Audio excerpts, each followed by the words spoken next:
Bienvenidos a la primera sesión que hacemos, una presentación, en este caso, del libro de Ana Contreras y de su edición del Sí de las Niñas.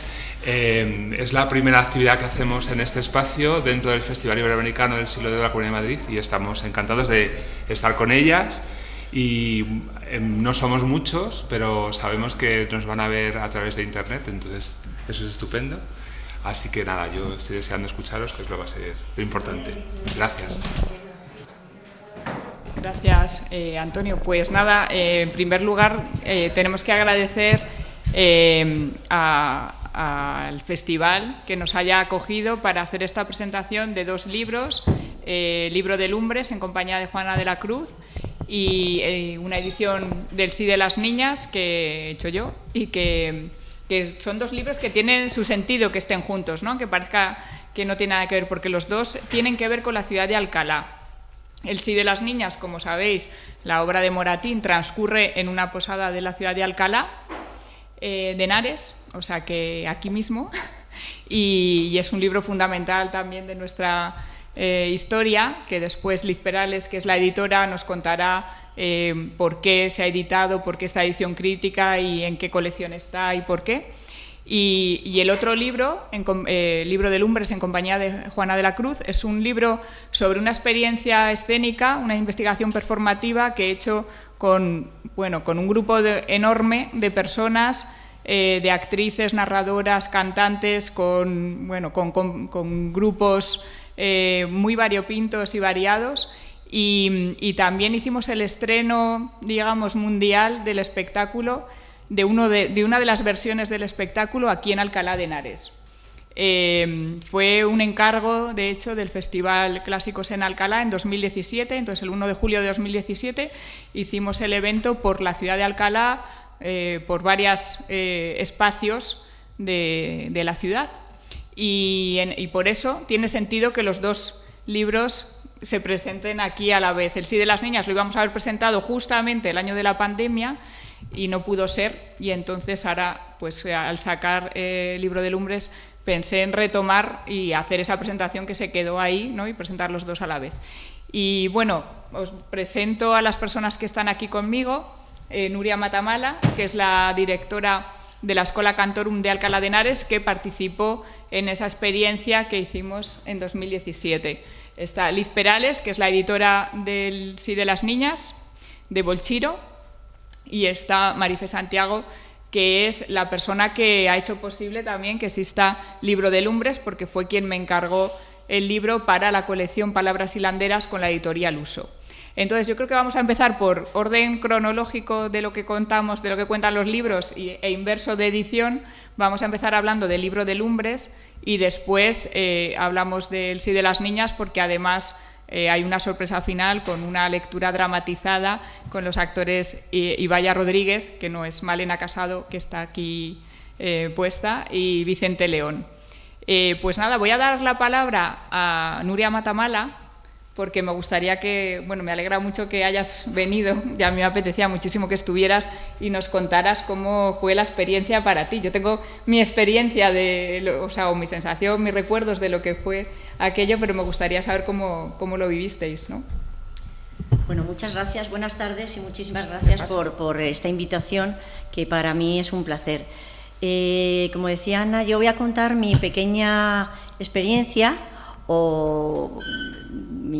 la experiencia que tuvimos en el año 2017 concretamente, gracias al Festival de Clásicos de Alcalá, la cual el festival nos propuso a la Escola Cantorum, el coro que yo dirijo aquí en Alcalá, la propuesta que venía desde Ana Contreras para escenificar, para interpretar, para tomar parte en un proyecto sobre Juana de la Cruz. La verdad es que nos pusimos rápidamente en contacto y, alguno teníamos alguna noción, alguna o ninguna, sobre Juana de la Cruz.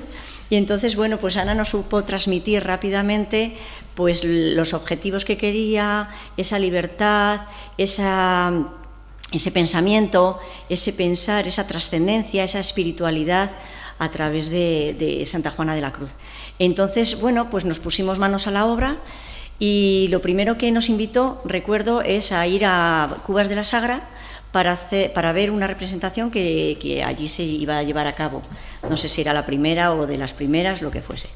Y bueno, pues allí nos presentamos el entonces presidente de la escuela y yo, con su mujer, y bueno, pues nos sorprendió la representación, nos gustó, nos ayudó a entender lo que Ana quería, y bueno, pues nos pusimos manos a la obra, nos pusimos a hacer un repertorio acorde a la idea que Ana tenía y quería llevar a cabo, y bueno, dentro del repertorio elegido, recuerdo que estuvisteis en el ensayo, cantamos las obras y el repertorio, y entonces dentro de eso pues se eligieron obras significativas y obras que iban perfectamente muy enfocadas al pensamiento que se quería transmitir. Una obra era de Juan de la Encina, un compositor del Renacimiento, que era Mi libertad en sosiego.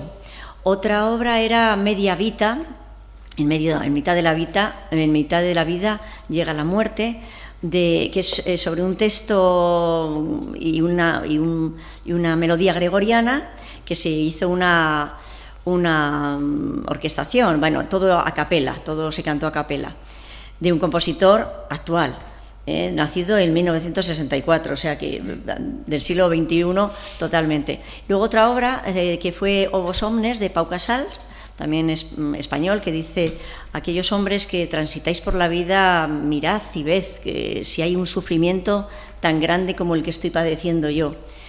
Y otra obra que interpretamos también fue Salvation is Created, que era La salvación está creada, de un compositor ruso, Chestokov, que, bueno, pues también del siglo XX, este falleció un poquito, no llegó al XXI. Entonces, bueno, pues esos textos iban muy acorde con lo que se pretendía bueno, presentar, o ese ritual escenificado, o como queramos llamar. Y la verdad es que desde el primer momento fue una experiencia maravillosa. También nos plantearon hacer unas melodías, que sobre esas melodías teníamos que ir improvisando. Fue súper creativo, a nosotros nos gustó muchísimo, porque además el reto era que esta escenificación no iba a ser estática, sino que iba a estar en movimiento. El público asistente no iba a ser un mero espectador, sino que tomaba parte de la escena, porque íbamos cambiando de escenario, íbamos cambiando de lugar. Empezamos en un parquecito, ¿verdad?, en unos jardines, pero luego fuimos por distintas calles de Alcalá, distintos escenarios de Alcalá, el aula de música, la Plaza Cervantes, la universidad, y la verdad es que fue muy, muy gratificante.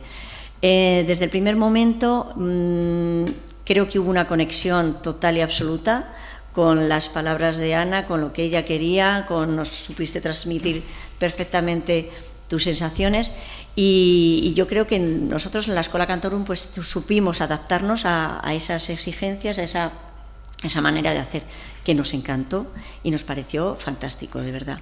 Así que yo agradezco tanto a los clásicos, al Festival de Clásicos, por contar con nosotros, con la escuela, y a Ana, porque, bueno, pues confió en nosotros, éramos desconocidos totales, ¿verdad?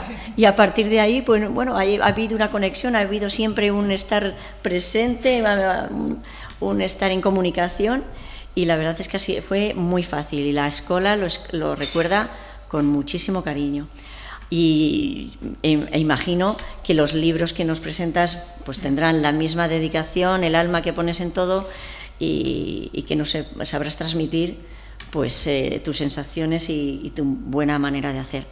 Así que muchas gracias, de verdad, y gracias también al festival por contar con nosotros.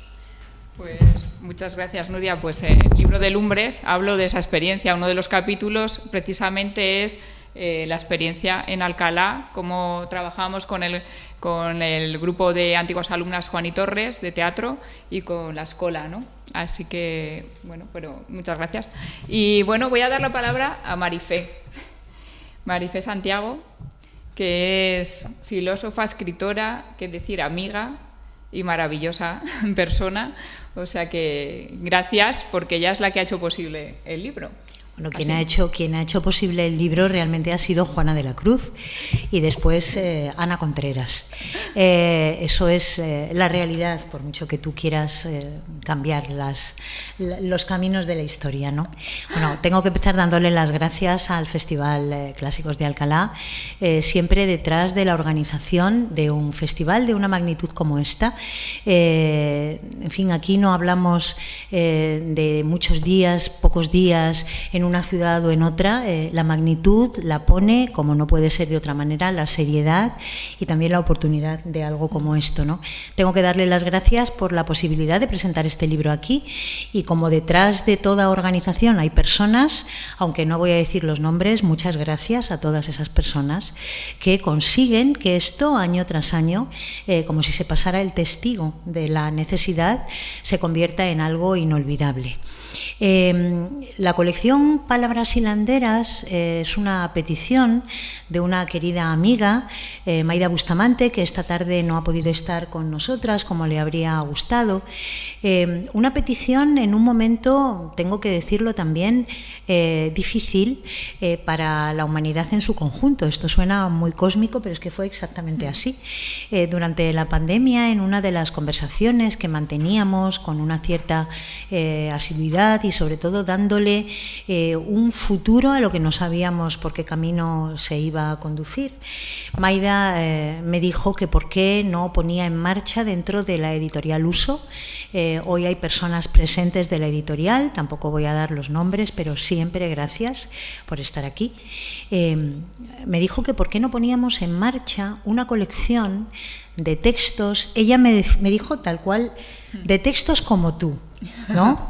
Es decir, que esos textos en los que todo lo que ocurre sea algo imprescindible, porque si no, no lo hacemos.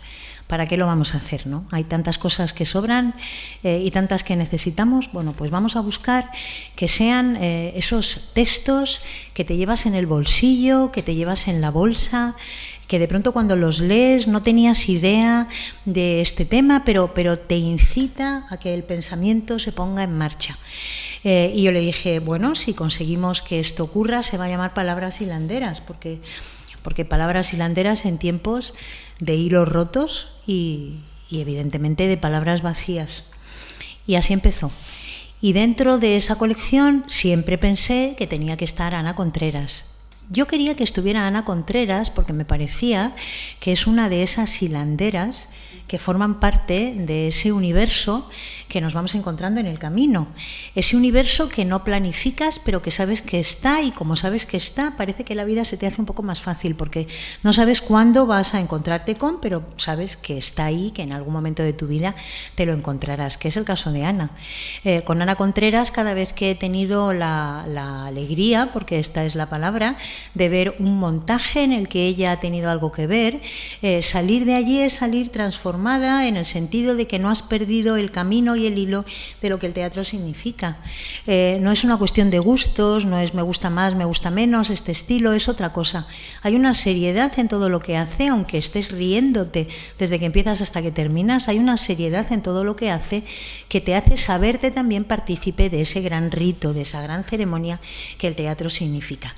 Y en una de estas, un miércoles o un jueves, como a las 11 de la noche o algo así, después de una semana mortal de trabajo, etcétera, etcétera, esta que podríamos decir todos, me invita a que vaya a ver su último proyecto. Hasta el momento, y aquel proyecto tenía que ver con Juana de la Cruz, Santa Viva. Si no hubiera sido española y hubiera sido centroeuropea, beguina, pero aquí beata. Y me empieza a contar una historia alucinante que cuando además la ves en directo y ves lo que ella está intentando hacer, que es reproducir un acontecimiento, no un evento que empieza y termina, sino un acontecimiento y que como tal siempre es único. Por lo tanto, si el teatro siempre es único, en este caso es que además tiene que serlo, ¿no? Me pareció fascinante, me pareció absolutamente fascinante, a pesar de que eran las 11 de la noche, un jueves de semana, no sé qué, no sé cuánto.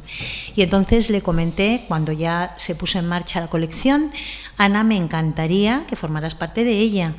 Bueno, Marifé, mira, pues estoy escribiendo esto, quizá no habíamos pensado, de hecho. Yo le dije, bueno, quiero que hagas lo que tú quieras, pero a mí me encantaría que nos contaras ¿cuál ha sido también tu cuaderno de bitácora del alma cuando tú te encuentras con Juana de la Cruz y a partir de ahí entiendes, no es que decidas, sino que entiendes que no te queda más remedio que seguirla y que escucharla? Y bueno, aquí estamos con este libro de Lumbres que no puedo decir que me satisface especialmente dentro de la colección, porque todos los libros me parece que al final tienen mucho de comunidad, ¿no? Mucho de comunidad. Pero este libro sí que es un empeño, creo, de Juana de la Cruz y de Ana Contreras, que estoy muy, muy contenta de que forme parte de Palabras Hilanderas. Entonces, bueno, yo creo que sería bueno, Ana, que nos contaras precisamente cómo empieza ese viaje y cómo vas desarrollando ese viaje. Bueno, Carmen nos acaba de... Carmen, ¿verdad? ¿Carmen? Nuria, perdona. Nuria nos acaba de comentar cuál fue su experiencia dentro de ese viaje, de esa peregrinación del alma, que es que al final ha dado lugar al libro de Lumbres, pero a mí me gustaría que Ana Contreras nos contara eso que parece fortuito, azar y que de repente se convierte pues en inevitable, ¿no? Algo así como inevitable, y que la hace ponerse a trabajar y a peregrinar al lado de Juana hasta que llegamos a este libro. Cuéntanos tú. Que bueno, es largo, pero voy a intentar resumir. A ver, yo conocí a Juana de la Cruz a través de Tirso de Molina. O sea, yo me leí La Santa Juana de Tirso, que es una trilogía, una obra maravillosa cuando yo era, o sea, tres, cuando era estudiante en la RESAT. Cuando era estudiante de dirección, en tercero, pues me leí este libro como otros tantos. Y entonces me fascinó La Santa Juana, porque bueno, era un libro del Siglo de Oro que no trataba sobre amoríos, sobre una chica-chico, estas historias, ¿no? Que casi todas las historias se parecen al final en todas las obras de Lope Calderón. Bueno, ya sabéis. Entonces dije, bueno, una mujer que decide escaparse de su casa, que no se quiere casar, se escapa de su casa vestida de hombre, se va a un convento, le pasan un montón de aventuras dentro de los muros del convento, tiene batalla, ve a los ángeles, los demonios, todo esto me pareció increíble, me pareció una obra de aventuras maravillosa y como, bueno, que nos daba un ejemplo femenino en el Siglo de Oro que no tiene que ver con la muchacha que está esperando que le casen con alguien, ¿no? Y entonces yo quería montar, o sea, mi gran sueño es montar la Santa Juana de Tirso. Bueno, eso es uno de mis grandes sueños. Yo quería montar la Santa Juana de Tirso, pero claro, era una trilogía sin producción. ¿Cómo lo hago? Digo, bueno... me fui un día al convento, a Cubas de la Sagra. Juana de la Cruz no es Juana Inés de la Cruz, lo repito muchas veces porque la mayoría de la gente lo confunde. Juana de la Cruz nació en 1481, murió en 1534, o sea, final de la Edad Media o principios del Renacimiento, es una y Siglo de Oro, sí, este primer teatro clásico, como dicen ahora. Podemos pensar en las fechas como queramos. La cuestión es que yo pensaba que era un personaje sin más, un personaje que se había inventado Tirso, pero como ponía que estaba el convento en Cubas de la Sagra, pues un día me fui allí a investigar para cuando yo hiciera ese gran montaje de la Santa Juana de Tirso. Me llevó una amiga y pregunté por allí a gente que me encontré por la calle, oye, ¿sabéis de un convento? ¿Es posible? Me dicen, el de Santa Juana. Digo, aquí la conocen como si fuera ayer, ¿no? Digo, pues sí, exacto, el de la Santa Juana. Me fui al convento de la Santa Juana, estaba allí el convento, una hermana... estaba abierto, pude ver la iglesia, les pregunté, me compré uno de los libros que había escrito Juana de la Cruz, que es El Conorte, un libro de sermones que además está aquí ahora mismo y sí lo voy a nombrar, Inocente García de Andrés, que es quien ha hecho su tesis sobre el Conorte y quien editó este libro. O sea, yo lo pude leer porque él lo había editado un año antes. Yo creo que fui en el año 2000 y había empezado en 1999, lo había sacado este libro, ¿no? El libro de sermones de Sor Juana.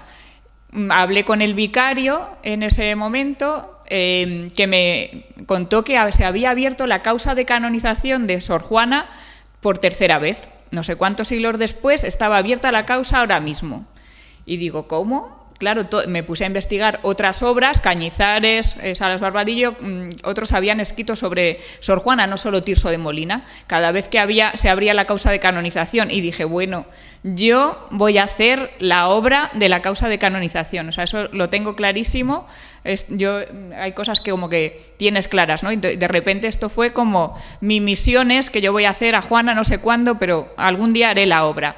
Lo que pasa que luego empecé a concienciarme y a decir, a ver, Juana no es solo un personaje, Juana es una autora, es una dramaturga. Me leí su libro de sermones y digo, oye, es una directora de escena, porque escribe cómo tiene que hacerse el teatro, cómo se hacía en su época y cómo lo hacía ella. Conservamos 2 autos escritos por ella, supuestamente, en el libro, o en otro libro que tiene que ver con el convento, que es el libro de la Casa y Convento de Cubas de la Sagra. O sea, es un libro colectivo, porque las mujeres y sobre todo las monjas beatas escribían colectivamente a lo largo del tiempo y fueron escribiendo su historia, la historia del beaterio, de la aparición de la Virgen y bueno, se tienen especialmente en la época de Juana. Entonces ella daba notas de dirección y digo, bueno, yo que soy directora de escena, que he estudiado dirección de escena, no conozco a esta mujer y está aquí escribiendo como Sanet Ethelbud, que es al que nos ponen siempre como ejemplo, ¿no?, de teatro medieval y de notas de dirección. Y a partir de ahí, pues empecé a pensar, bueno, en vez de hacer la Santa Juana de Tirso, aunque la quiero hacer, también tengo que decir, lo confieso aquí públicamente, una vez más, a ver si alguien dice, venga, te la produzco, pues dije, no, voy a hacer una obra con sus palabras, con sus textos, sobre su vida, pero con su propia escritura, porque hay otro libro que es el libro de la vida de Juana de la Cruz, que es una autobiografía o biografía, porque claro, la muerte supongo que lo habrá escrito otras hermanas, pero están escritos así en colaboración. Entonces tenemos el libro de sermones, el Conorte, el libro de la Casa del Monasterio de Cubas, que es la historia del convento, y el libro de la vida de Juana de la Cruz. Y con eso yo hice una dramaturgia que además, como mi empeño era entender la espiritualidad franciscana, porque ella era beata terciaria franciscana, luego pasó a orden regular, todo ese momento de los movimientos pauperísticos me interesaba mucho. Bueno, aparte la comunidad franciscana siempre ha tenido mucho que ver con el teatro. De hecho, San Francisco baila, lo sabemos, y San Francisco dicen que es el primero que hizo un Belén viviente. Entonces me interesaban mucho estas conexiones teatrales con la espiritualidad. Yo nunca me he metido en teología, pero sí, o sea, decir que cuando hago la obra desde un punto de vista teatral, ¿no?, y desde el mundo contemporáneo, pero yo quería entender ese momento histórico en el que surge este fenómeno de las santas vivas, ¿no?, de mujeres que son consideradas santas en vida por sus contemporáneos y que tienen un modelo de santidad muy peculiar, ¿no? Bueno, el propio de ese momento histórico, que es muy diferente al de ahora. Y entonces, a partir de ahí, pues empecé a trabajar en ello y hasta 2017 no pude hacerlo, pero todo fue porque cuando acabé mi tesis en 2016 dije, qué vacío vital, ¿no? He estado aquí estudiando las comedias de magia no sé cuántos años y ahora ¿qué hago con mi vida? Pues voy a retomar a Juana de la Cruz y me fui al convento otra vez, estuve hablando con las hermanas, estuve hablando con Inocente y me dijo Inocente, pues va a haber un simposio aquí que organizan unas de la Universidad Complutense, ¿por qué no te vienes en junio? Dije, pues allí pues voy. Y fui al simposio, conocí a Rebeca San Martín y entré en el grupo de investigación en un I+D de la Complutense, bueno, es internacional, que estamos trabajando sobre las vidas de santas vivas. O sea, estamos haciendo un catálogo de santas vivas, editando las vidas de esas mujeres que fueron consideradas santas en su momento y que es un fenómeno además europeo. Hay en Italia muchísimos casos, en Países Bajos, Alemania, ¿no? Y estamos trabajando sobre esos textos. Entonces, a partir de ahí empecé con el trabajo de escenificación y ya está. Ya está, ¿no? O sea, creo que me he extendido muchísimo. No te has extendido nada, al contrario. No solo no está, sino que justo en ese momento es cuando se abre la puerta del universo. O sea, hasta ahí estábamos buscando el camino y hasta ahí Ana Contreras estaba Pues un poco como a la expectativa, pero en ese momento se abre la puerta y nos encontramos con un fenómeno, no sé si es la palabra que más nos gusta a ti y a mí, pero con un acontecimiento, tampoco querría repetirlo, con un personaje, con una manera de ver la vida desconocida. Muy desconocida, porque cuando nos ponemos a clasificar o a definir, bueno, ya no hablemos evidentemente de los papeles de las mujeres en las obras de teatro que conocemos, el lunes tendremos ocasión de hablar de ello también dentro del festival, ¿no? Pero sobre todo esas mujeres que de repente toman una decisión que hasta un cierto punto es voluntaria, porque no hay una libertad en el sentido de que hay una huida, no quiero que me ocurra esto, no quiero que mi destino sea este y quiero darle la vuelta al destino. Pero en ese darle la vuelta al destino, o sea, en ese Juana de la Cruz disfrazada de hombre yendo a un convento porque no se quiere casar, empieza una vida. Y en ese empieza una vida, y esto es lo que a mí me encanta, y lo hemos hablado tú y yo alguna vez, lo maravilloso es que también se abre un espejo que todavía está con una tela por encima, no se ha abierto el telón todavía, para muchas mujeres. Y de repente, en espacios de la propia historia genealógica de las mujeres y por lo tanto también de los hombres, hay un sector que de repente ha estado oculto porque elegía precisamente una narrativa que estaba fuera de la narración oficial para continuar una vida de dignidad, que esto es lo que a mí me parece maravilloso. Y además no renunciaba en una época en la que se estaba apostando al todo o nada de una manera cada vez más feroz a la racionalidad y para que todo lo que tuviera que ver con el ámbito de la creatividad, imaginación, sentimientos se quedara situado y clasificado en el lugar que le correspondía, no renuncian tampoco a eso. Es decir, son, en fin, es la razón poética de Zambrano muchos años antes, muchísimo tiempo antes, ¿no? Entonces, fascinante por muchas razones, porque tuvieron que inventar una lengua. Esa lengua que ellas mismas, las beguinas, llamaban lengua materna, ¿no? Entonces tienen que inventar una lengua para poder contar también lo que quieren contar y lo que quieren compartir. Y no les preocupa que todo esté lleno de público que las escuche, porque saben que hay algo o alguien que las está escuchando y que las escuchará en el futuro. Es decir, que llegará en el futuro Ana Contreras, por ejemplo, y escribirá el libro, y eso permitirá que mucha gente conozca a Juana de la Cruz. Es decir, sin prisa, en un momento en el que el tiempo empezaba ya a ser una moneda de cambio, que esto es una cosa que se nos olvida, ¿no? Total. Y ellas de pronto abandonan ese espacio del tiempo, que ya es una moneda de cambio, como otras monedas de cambio, y entonces eligen una vida poco como sin esa prisa, ¿no? Y luego algo que me encantaría que contaras a todas las personas que están aquí, que nos están escuchando y viendo, Ana, el que de pronto elija el teatro también para poderlo contar, para poder contar todo eso que no se puede contar, elige el teatro. Y esa manera maravillosa del engaño pactado, ¿no?, que el teatro tiene y que evidentemente te permite que tu yo habitual y el papel que tú juegas se sitúe fuera para que tú puedas mirar de otra manera y por lo tanto también aprender a ponerte en el lugar de otro, con lo cual hay un ejercicio radical también, ¿no?, radical de ética, sin que a lo mejor lo pretendas. Esto, de repente, hay una fiesta en la que hay ángeles, ¿no? Entonces, ¿cómo traduciría yo esa fiesta de los ángeles? Pero es que eso a mí me parece, esto es lo que tú en algún momento determinado tendrás que encontrar justamente, ¿no?, este mecenas que de pronto te permita hacer algo semejante a esto. ¿Cómo es una fiesta en el cielo? Bueno, esa fiesta en el cielo, que nos puede parecer una cosa así como extraña, loca, rara, bueno, es que en el fondo estamos regresando a ese pensamiento que considera que si fuéramos capaces de tener esa idea de belleza y de grandeza, la traduciríamos al mundo cotidiano, pues en justicia, por ejemplo, ¿no? Esta cosa neoplatónica medio rara que me acabo yo ahora mismo de organizar, ¿no? Pero bueno, qué bonito sería, ¿no?, que esa fiesta fuera una fiesta también en la tierra, porque eso traería consigo también una manera distinta de relacionarnos con nuestros semejantes o cercanos, ¿no? Bueno, cuéntanos este engaño maravilloso que ella se trae consigo para poder contar lo que quiere contar, incluso, aunque esto nos pueda sonar una cosa absolutamente, en fin, imposible, para que ese engaño que no lo es permita convencer nada más y nada menos que al emperador Carlos, que al cardenal Cisneros o que al Gran Capitán, que dicho aquí parece una página de un libro de historia, pero que sería algo así como, es que no sé, no quiero poner ejemplos porque sería muy feo y seguro que sería menos, ¿no? Pero el que manda en general, el que decide cómo tienen que ser las relaciones exteriores en general en el mundo entero, y quien toma además las riendas, voy a decir, de cómo tenemos que pensar, creer, etcétera. O sea, es como que Juana se convierte, pues perdonen que se lo diga, pero es que se convierte en la más importante de alguna manera en ese momento histórico, sin buscar tampoco la fama, sino otra cosa. Cuéntanos eso, Ana.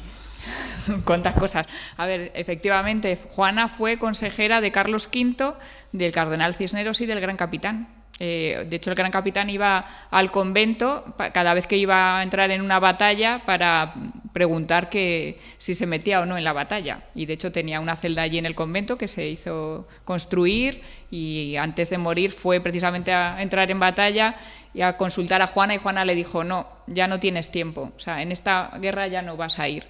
Y efectivamente murió unos días después. Necesitamos a Juana. Sí.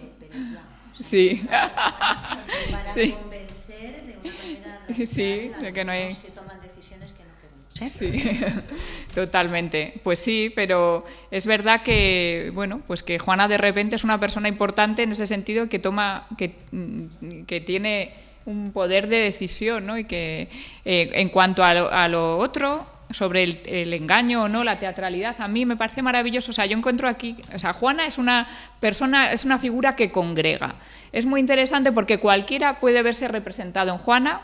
Yo creo, o sea, por las gentes que he ido conociendo a través de este proyecto, me ha encantado conocer a gente tan distinta, que somos todos, diríamos hoy, fans de Juana, o hay personas devotas o gente que está fascinada, ¿no? con el personaje de Juana, y ella nos habla a todos y a todas, ¿no? Independientemente, o sea, cada quien vemos en ella un espejo en el que mirarnos y en el que encontrar una ética y unas razones, unas formas de estar, ¿no? Pero también, incluso en el mundo teatral pasa lo mismo. Juana congrega. Para mí es muy importante ver, o sea, hay una tradición franciscana que ella sigue, y ella escribe textos de teatro, y ella monta las fiestas teatrales religiosas que se hacen en distintos momentos, en distintas fiestas, festividades, ¿no? Y hace esa dirección de escena y esa escritura teatral para unos eventos teatrales, y eso es la teatralidad. Y luego hay algo que estamos estudiando ahora, o que estudiamos desde el mundo medievalista, que estudiamos a las místicas y a las santas vivas, las beguinas, estudiamos la performatividad de la santidad, ¿no? Cómo la santidad también se performativiza.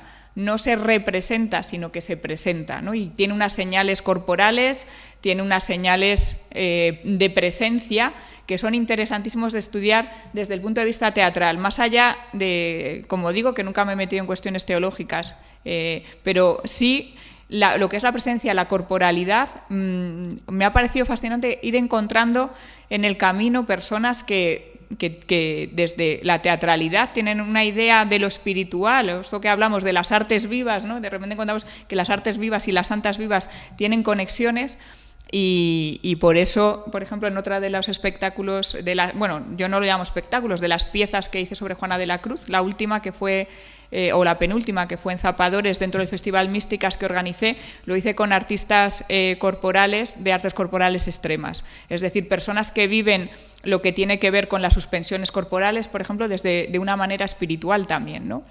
Y bueno, no sé si he contestado a todas tus múltiples preguntas, pero ahí queda dicho. Luego quizá a lo mejor las personas presentes quieren preguntarnos algo, ¿no? Yo creo que sí, Ana, que sí, también el público tendrá que decir algo, hombre. Luego Inocente espero que nos cuente también algo de su experiencia aquí, que suba a la palestra. No sé si debemos a lo mejor quizá dar paso ahora a Liz. Yo creo que sí. A mí me gustaría, Ana, si a ti te parece conveniente, me gustaría que leyeras un fragmento. Fragmento, aunque sea el principio. Tenemos una actriz, tenía que habérselo pedido a ella, ¿no? Bueno, también se lo podríamos haber pedido a ella, ¿cierto? Sí. Bueno, voy a leer el principio solo. A ver. Comienza este libro el 3 de mayo de 2021.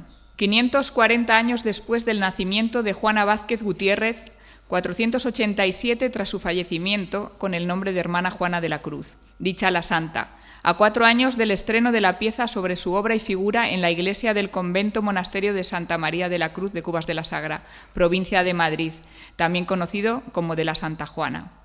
Este libro da cuenta de la experiencia vivida en este proceso artístico y vital, investigando a Juana desde la escena, encarnando sus gestos y repitiendo sus palabras, o como dice Marifé Santiago Bolaños, alumbrando un pensamiento en la clausura del pensamiento. Ahí está. Bueno, pues nada, vamos a dar paso a Liz Perales, que cambiamos de tercio, cambiamos de siglo y cambiamos de libro. Pues cuéntanos qué es la colección, ¿no? Está funcionando, sí. Bueno, sí. Buenas tardes y gracias a Ana por la invitación y al festival y a ustedes por estar aquí. Bien, sí, cambiamos de siglo, pero de 2 siglos, nos vamos a 2 siglos después, porque os voy a hablar de la edición del Sí de las Niñas, que es la edición de Ana, la que hizo para Bolchiro, que bueno, nada tiene que ver con este mundo medieval o renacentista casi de santas vivas, ¿no? Me gustaría saber, luego os preguntaré si todavía quedan santas vivas y por dónde están, ¿no? Este libro, El Sí de las Niñas, no sé si es el 7 o el 8, no sé exactamente qué número hace, es una colección que pusimos en marcha en Bolchiro en el año 2015 y tengo que hablaros un poco de cuál era el concepto de esta colección, porque aunque tiene un nombre un poco pretencioso, se llama Las 25 mejores obras del teatro español, o en español, mejor dicho. La idea era reunir, en estos tiempos en los que casi el canon estético o el canon, en este caso teatral, prácticamente no se tiene muy en cuenta, reunir en ediciones digitales 25 obras importantes del teatro en español. ¿Y por qué? Pues porque nosotros nacimos como una editorial digital, en primer lugar, y veíamos que todo lo que se estaba produciendo en ese momento, particularmente en teatro, no había prácticamente títulos teatrales y todo lo que había eran ediciones piratas, mal presentadas y poco recomendables, ¿no? Entonces nuestro objetivo como editores fue, creemos que la edición digital es especialmente buena para este tipo de catálogos o de repertorios canónicos, bibliográficos que creen un fondo imprescindible, ¿no? Y no solamente lo creíamos entonces, sino que ahora todos los proyectos que se están haciendo de sostenibilidad y de digitalización van en ese camino, ¿no? Con lo cual no estábamos muy equivocados. Entonces, en ese sentido, nos propusimos hacer esta colección. Le encargamos a Alonso de Santos, a José Luis Alonso de Santos, que la dirigiera con la finalidad de que él hiciera la selección de esos títulos. Creíamos que era una voz autorizada para ello y entonces trabajamos de cerca con la Escuela de Arte Dramático, con el Gabinete de Publicaciones, con el Departamento de Publicaciones y también con otros departamentos universitarios porque queríamos ofrecer ediciones críticas. En general son ediciones críticas, pero son ediciones también muy dirigidas al bachiller. Es decir, a estudiantes que están en bachillerato, que también pueden estar en primero de universidad, pero no queríamos hacer ese tipo de ediciones extraordinariamente anotadas, no, queríamos que fueran lo suficientemente serias, pero a la vez divulgativas. Y también concebíamos que teníamos que tratar, ya que hacíamos una edición digital, que había que tratar un apartado que generalmente las ediciones críticas de clásicos no contemplaba, que era la puesta en escena de estas obras. Es decir, un capítulo que recogiera aquellas producciones importantes de cada obra que se habían hecho en el teatro español. Y para ello establecimos un acuerdo con el Centro de Documentación Teatral para que nos facilitara material. Por último, considerábamos, como estábamos trabajando con la Escuela de Arte Dramático, creíamos que era importante también darle un valor añadido a las ediciones y establecimos un acuerdo con el Departamento de Voz de la Escuela de Arte Dramático para que se incluyeran fragmentos dramatizados por actores egresados de la escuela. De manera que, como os digo, fuimos un poco pioneros en esa idea de hacer ediciones que incluyeran audios que pudieran permitir también ver cómo era la dramatización o escuchar un poco la oralidad del verso o simplemente hacerse una idea de cómo los actores se enfrentan a ello, ¿no? Y bueno, Ana nos preparó el Sí de las Niñas. Es verdad que hay muchas ediciones del Sí de las Niñas. Creo que uno de los rasgos que identifican también a la colección son las cubiertas, que son unas cubiertas que nos hace Rodrigo Sánchez, un diseñador muy particular, y que además yo creo que le ha dado siendo cada título muy diferente, creo que que guardan una identidad entre ellas, ¿no?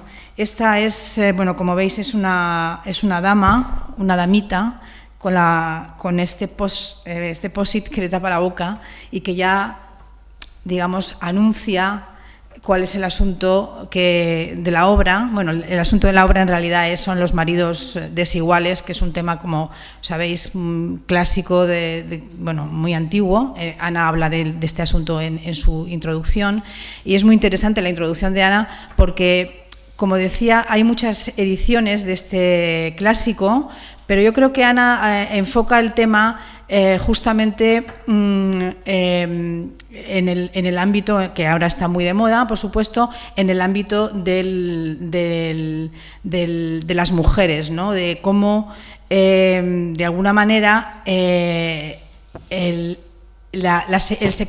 papel secundario que tenían las mujeres en la época. Estamos en el siglo XVIII y, sin embargo, cuando uno lee la introducción, ve, por ejemplo, la cronología o lee la introducción, es bastante sorprendente cantidad de publicaciones. Cantidad no es que fueran muy numerosas, pero ya había muchísimas autoras y muchas mujeres que estaban, y muchas publicaciones, ¿no? que estaban defendiendo y haciendo una defensa del papel de la mujer en la época, ¿no? Estamos en la Ilustración, es una época en la que, por supuesto, la razón, como sabéis, y la ciencia viene a cubrir. Hay que hacer la estética, la razón y la ciencia tiene que cubrir el espacio que hasta entonces había venido desarrollando la religión, ¿no? Y yo creo que en esta introducción, se habla de todo esto, y también, por supuesto, es una edición anotada. Tenemos también el capítulo célebre de la puesta en escena, en la que se hablan de los grandes montajes que se han hecho, empezando por el de Cayetano Luca de Tena en 1948. Yo no lo vi, pero sí vi Miguel Narros hizo uno, efectivamente, el primero que hizo fue en el 69, del que se ofrecen imágenes, pero luego hubo otro que sí vi en La Comedia, con Ainhoa Me estoy haciendo de Irene, precisamente, no me acuerdo quién era el viejete, pero Narros repetía sus títulos canónicos, ¿no? En aquel momento, no sé.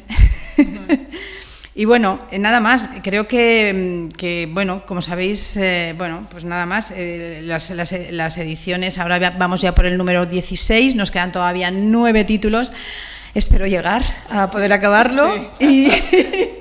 Y bueno, estoy muy contenta porque realmente es una colección que, bueno, que va ganando presencia y que es una colección estrella para nuestra pequeña editorial, ¿no? O sea, sí. Y sobre todo es una colección también que tiene ambición y tiene unos prologuistas que seleccionamos con mucho mimo. Así que nada más, solamente nada más puedo añadir. Bueno, yo, como sabéis, recientemente me he jubilado, ¿no?, de la RESAC, pero formaba parte del departamento y yo dirigí varias de esas bodas de sangre, el Gran Teatro del Mundo, La venganza de Don Mendo. La venganza de Mendo, efectivamente. Las dirigí yo, las lecturas estas dramáticas. Sí, al final del libro vienen, por ejemplo, concretamente lo dirigió Ernesto Arias. Esto lo dirigió Ernesto Arias y sí, por ejemplo, los actores eran José Luis Alcobendas, Carmen Bécares, Belén Landaluce. Sí, bueno, son gente buenísima. Gente sí. buenísima, o sea, son alumnos de la RESAD, pero, o sea, egresados ya de la RESAD, pero bueno, ya en este momento actores muchos consagrados como Arias o como Alcobendas, ¿no? O Carmen Bécares, que es la de, si no recuerdo mal, Carmen Bécares no es la que está en, no me acuerdo cómo se llama su compañía, estoy perdiendo muchísima memoria. Es por la pandemia, hay estudios científicos. Sí, creo que querías comentar algo. No, simplemente que es verdad que Liz ha hablado de la cubierta del libro y de la importancia que tiene dentro de la colección, y no hemos mencionado a la autora de nuestra cubierta.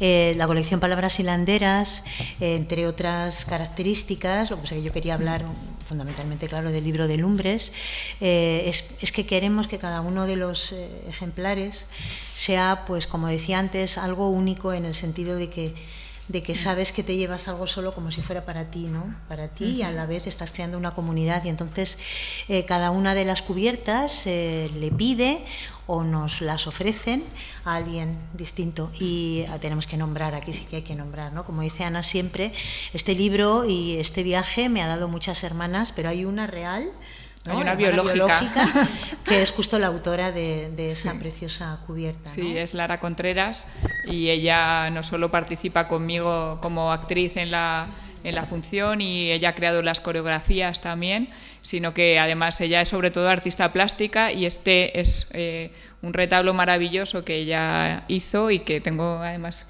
en mi habitación, y que es exactamente ideal para un libro de Lumbres, ¿no? Es porque es un retablo que arde y refulge, como se titula. Y bueno, pues muchas gracias. No voy a, como a Liz, bueno, como veis son dos joyas, son dos libros que son con dos portadas maravillosas, dos pequeñas joyas. Sobre el sí de las niñas no voy a decir mucho, porque ya lo ha dicho Liz, muchas gracias, y sobre todo, o sea, sí que quiero darte las gracias por la oportunidad de hacer este libro, de hacer esta edición crítica, porque siempre, claro, el sí de las niñas es ultra conocido, es una de las grandes obras del canónica, y siempre hay la misma lectura, ¿no? Siempre se ofrece, yo me leí un montón de ediciones críticas de otros compañeros de la Sociedad de Estudios del siglo XVIII, porque como os he dicho que mi tesis era de la comedia de magia del siglo XVIII, soy dieciochista antes que medievalista, pero claro, siempre se nos da la misma perspectiva, que es una perspectiva posterior, y es la perspectiva de Moratín. Pero no hay una crítica a Moratín, cuando hubo muchísimas críticas a Moratín, y de esta idea que tenemos de que liberaba a las mujeres, más bien las encerraba, o sea, que habría, bueno, esto es como he dicho a grandes rasgos, ¿no? Porque el siglo XVIII...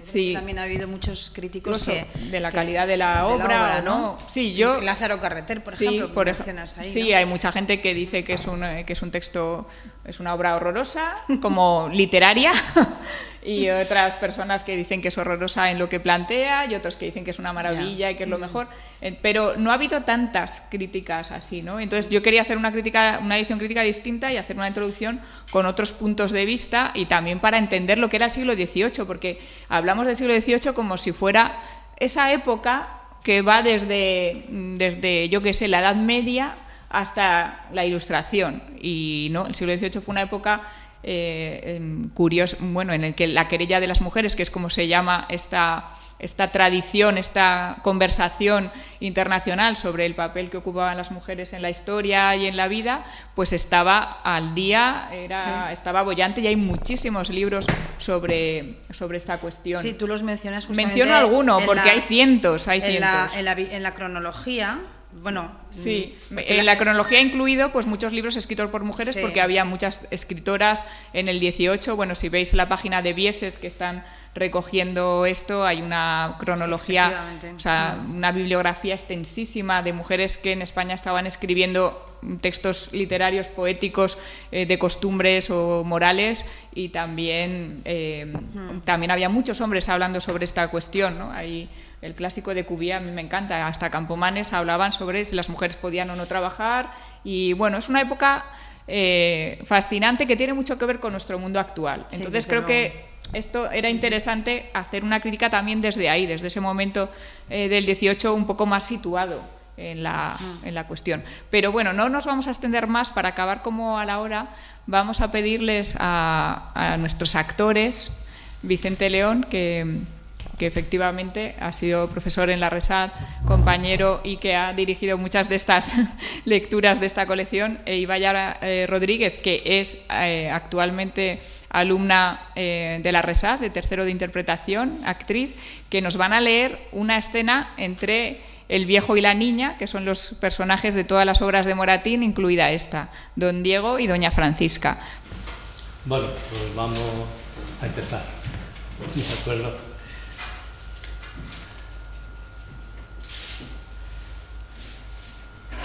Usted no habrá dormido bien esta noche. No, señor. ¿Y usted? Tampoco. Ha hecho demasiado calor. ¿Está usted desazonada? Alguna cosa. ¿Qué siente usted? No es nada. Así, un poco... Nada. No tengo nada. Algo será porque la veo a usted muy abatida, llorosa, inquieta. ¿Qué tiene usted, Paquita? ¿No sabe usted que la quiero tanto? Sí, señor. Pues, ¿por qué no hace usted más confianza en mí? ¿Piensa usted que no tendré yo mucho gusto en hallar ocasiones de complacerla? Sí, ya lo sé. Pues, ¿cómo, sabiendo que tiene usted un amigo, no desahoga con él su corazón? Pues porque eso mismo me obliga a callar. ¿Eso quiere decir que tal vez soy yo la causa de su pesadumbre de usted? No, señor, usted en nada me ha ofendido. No es de usted de quien yo me debo quejar. Pues, ¿de quién, hija mía? Venga usted acá. Hablemos siquiera una vez sin rodeos ni disimulación. Dígame usted, ¿no es cierto que usted mira con algo de repugnancia este casamiento que se la propone? ¿Cuánto va? Que si la dejasen a usted entera libertad para la elección, no se casaría conmigo. Ni con otro. ¿Será posible que usted no conozca a otro más amable que yo, que la quiera bien y que la corresponda como usted merece? No, señor. No, Mírelo no. usted bien. Pero no le digo a usted que no. Y he de creer, por dicha, que conserve usted tal inclinación al retiro en que se ha criado, que prefiera la austeridad del convento... Tampoco. No, señor, nunca he pensado así. Bueno, no tengo empeño en saber más, pero de todo lo que acabo de oír resulta una gravísima contradicción. Usted no se halla inclinada al estado religioso según parece. Usted me asegura que no tiene queja ninguna de mí, que está persuadida de lo mucho que la estimo, que no piensa casarse con otro, ni debo recelar que nadie me dispute su mano. Pues, ¿qué llanto es ese? ¿De dónde nace esa tristeza profunda que en tan poco tiempo ha alterado su semblante de usted en términos que apenas le reconozco? ¿Son estas señales de quererme exclusivamente a mí? ¿De casarse gustosa conmigo dentro de pocos días? ¿Se anuncian así la alegría y el amor? ¿Y qué motivos le he dado a usted para tales desconfianzas? Pues que Si yo prescindo de estas consideraciones, si apresuro las diligencias de nuestra unión, si su madre de usted sigue aprobándola y llega el caso... Haré lo que mi madre me manda y me casaré con usted. Y después, Paquita... Pues después, y mientras me dure la vida, seré mujer de bien. Eso no lo puedo yo dudar. Pero si usted me considera como el que ha de ser hasta la muerte su compañero y su amigo, dígame usted, ¿esos títulos no me dan algún derecho para merecer de usted mayor confianza? ¿No he de lograr de usted que me diga la causa de su dolor? Y no para satisfacer una impertinente curiosidad, sino para emplearme todo en su consuelo, en mejorar su suerte, en hacerla dichosa si mi conato y mis diligencias pudiesen tanto. Dichas para mí ya se acabaron. ¿Por qué? Nunca diré por qué. Pero qué obstinado, qué imprudente silencio, cuando usted misma debe presumir que no estoy ignorante de lo que hay. Pero si usted lo ignora, señor don Diego, por Dios, no finja que lo sabe. Y si en efecto lo sabe usted, no me lo pregunte. Bien está. Una vez que no hay nada que decir, que esa aflicción y esas lágrimas son voluntarias, hoy llegaremos a Madrid y dentro de 8 días será usted mi mujer. Y daré gusto a mi madre. Y vivirá usted infeliz. Ya lo sé. Ve aquí los frutos de la educación. Eso es lo que se llama criar bien a una niña. Enseñarla a que desmienta y oculte las pasiones más inocentes con una pérfida disimulación. Las juzgan honestas luego que las ven instruidas en el arte de callar y mentir. Se obstinan en que el temperamento, la edad ni el genio no han de tener influencia alguna en sus inclinaciones, o en que su voluntad ha de torcerse al capricho de quienes las gobiernan. Todo se las permite menos la sinceridad, con tal que no digan lo que sienten, con tal que finjan aborrecer lo que más desean, con tal que se presten a pronunciar cuando se lo mandan un sí perjuro, sacrílego, origen de tantos escándalos, ya están bien criadas. Y se llama excelente educación la que inspira en ellas el temor, la astucia y el silencio de un esclavo. Es verdad, todo eso es cierto. Eso es lo que exigen de nosotras. Eso es lo que aprendemos en la escuela que se nos da. Pero es que el motivo de mi aflicción es mucho más grande. Sea cual fuere, hija mía, es menester que usted se anime. Si la ve a usted su madre de esa manera, ¿qué ha de decir? Mire usted que ya parece que se ha levantado. Dios mío. Sí, Paquita, conviene mucho que usted vuelva un poco sobre sí, no abandonarse tanto, confianza en Dios. Vamos, que no siempre nuestras desgracias son tan grandes como la imaginación las pinta. Mire usted qué desorden qué agitación, qué lágrimas. ¿Me da usted palabra de presentarse así, con cierta serenidad y... Y usted también, señor. Bien sabe usted el genio de mi madre. Si usted no me defiende, ¿a quién he de volver los ojos? ¿Quién va a tener compasión de esta desdichada? Su buen amigo de usted, yo. ¿Cómo es posible que yo la abandonase, criatura, en la situación dolorosa en la que la veo? ¿De veras? Mal conoce usted mi corazón. Bien le conozco. ¿Pero qué hace usted, niña? No sé.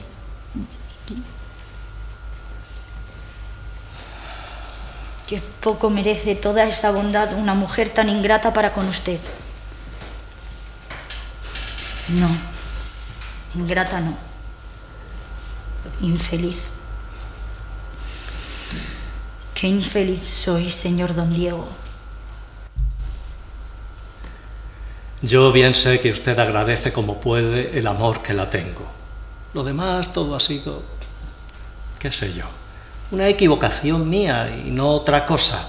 Pero usted, inocente, usted no ha tenido la culpa. Vamos. ¿No viene usted? Ahora no, Paquita. dentro de un rato iré por allá. Vaya usted presto. Sí, presto iré.